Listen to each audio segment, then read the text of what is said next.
बिस्मिल्लाहिर्रहमानिर्रहीम। अब हम स्टार्ट करेंगे एपिडेमियोलॉजिकल ट्राइएड या ट्राइएंगल। इससे भी सवाल 2 नंबर का कभी कभार आता है या इसकी एप्लीकेशन पूछते हैं। सबसे पहले तो आपको कंसेप्ट होना चाहिए ये होता क्या है। बेसिकली एजेंट, होस्ट और इन्वायरमेंट जब ये इंटरेक्ट करते हैं तब जाके डिजीज़ होगी। एजेंट की प्रेजेंस भी ज़रूरी है, होस्ट के अंदर इन्वेजन भी ज़रूरी है, इन्वायरमेंट जो उसे फेवर करे वो भी ज़रूरी है, तब जाके डिजीज़ होगी। तो आपने 3 चीज़ें याद रखनी है, agent, there is host and there is environment. अब अगला सवाल ये है कि एजेंट क्या है। एजेंट वो है जो डिजीज काज करेगा। अब एजेंट लिविंग भी हो सकता है, नॉन लिविंग भी हो सकता है। अब लिविंग एजेंट क्या है? आप देखते हैं बहुत सारे डिजीज बैक्टीरियल हैं लाइक टाइफाइड, वायरल हैं हेपेटाइटिस, फंगल हैं, पैरासाइटिक आती हैं। ये लिविंग एजेंट है जो डिजीज करते हैं। नॉन लिविंग एजेंट क्या है? हीट से डिजीज होती है, कोल्ड से डिजीज होती है, रेडिएशन से डिजीज होती है, तो वो नॉन लिविंग एजेंट है। ये एनवायरनमेंट में प्रेजेंट होते हैं। होस्ट, देखें एक ही रिस्क फैक्टर हर होस्ट में डिजीज नहीं करेगा। होस्ट की अगर इम्यूनिटी लो होगी तब डिजीज होगी, या एजेंट की डोज ज़्यादा होगी तब डिजीज होगी। अब माइकोबैक्टीरियम हो सकता है हर बंदे में बैक्टीरिया गया, बीमार हर बंदा नहीं हुआ, हो सकता है अगले की इम्यूनिटी ठीक हो।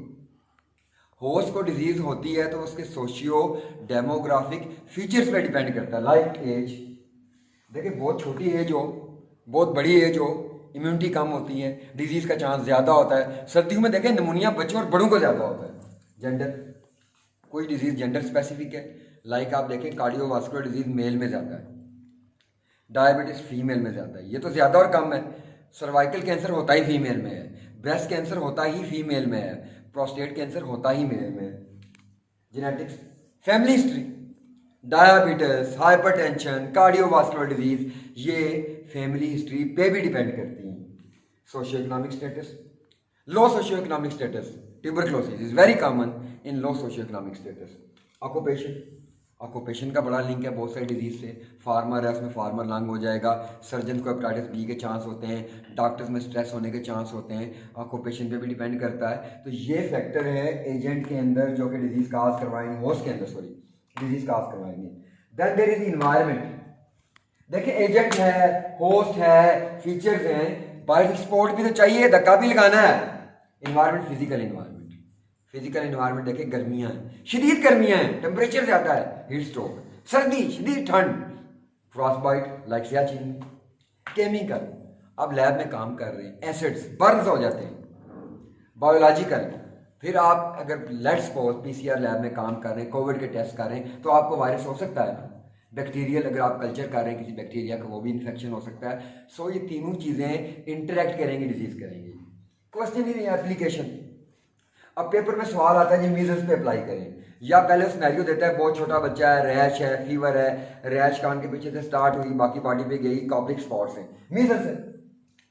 अब वो कहता है इसका ट्राइएड ड्रा करें। अब ये ट्राइएड अगर हम मीजल्स पे ड्रा करें तो मीजल्स का एजेंट क्या आएगा? पैरामिक्सोवायरस। होस्ट सिनेरियो में दिया होगा बच्चा, अब वो बच्चा कितने साल का होगा? Less than 5 years. इन्वायरमेंट उसने बताया होगा ओवर क्राउडिंग, मैल्यूट्रिशन, पुअर सैनिटेशन, तो आपने इन्वायरमेंट लिखा, वो सिनेरियो से आपने पिक करना है। ट्राइएड हर डिजीज पे अप्लाई होती है, चाहे वो कम्युनिकेबल हो चाहे वो नॉन कम्युनिकेबल हो। अब रिपीट अगेन कि एजेंट, होस्ट, इन्वायरमेंट का इंटरेक्शन डिजीज करता है, इसको एपिडेमियोलॉजिकल ट्राइएड कहते हैं। ये एक ट्राइएंगल है, ये तीनों फैक्टर इंटरेक्ट करेंगे तो पैथोजेनेसिस स्टार्ट होगी, अदरवाइज नहीं होगी। आप बात करते हैं ना प्राइमरी प्रिवेंशन की, तो इनका इंटरेक्शन नहीं होने देना। Thank you.